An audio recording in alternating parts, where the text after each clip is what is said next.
واشتغل ببلان وتيم وورك هيتعب في السنوات اللي جايه.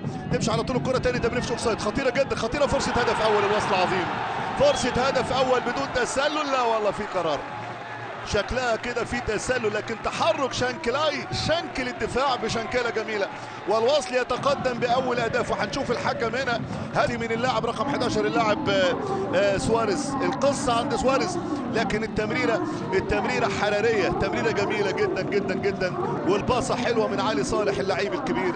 اللعيب الكبير كبير يا جماعه، هم اللعيبه الحريفه في الاخر في الكوره لازم تروح للعيب الحريف، في الاخر في الكوره لازم تروح للعيب اللي يصنع لك الفارق، في الاخر في الكوره التمريره خطيره جدا وعدم احترام كامل. لكن شوف تمريره علي صالح 50% من الهدف، 50% من الهدف. يعني شانكلاي لو هياخد مكافأة هدف لازم يقسموا 50-50 مع علي صالح. زي مساحات الوصل، بص يا ليما لعيبه، يا ولد يا ولد على اللعيبه الكبيره، خطيره جدا، خطيره شانكلاي، والتاني يا الله، الوصل الوصل الوصل الوصل في ليله جوتيريز يسجل. لكن شوف التمريره بتاعت اللاعب فابيو ليما يا جماعه، المهاره.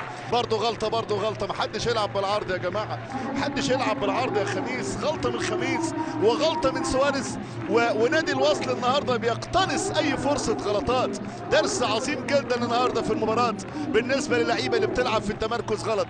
خميس صالح استلامه غلط وقراره غلط، وبالتالي نادي بنياس او نادي الوصل يستفيد من خطأين يا جماعه، خطأين. ادي جوتيريز حاططها عكس حارس المرمى، جميله، حاططها عكس حارس المرمى، جميله، ما تفلسفش فيها خالص خالص خالص، وتحرك حلو قوي من التشيلي. لكن الباصه بتاعت فابيو ليما باصه لعيب كوره كبير جدا.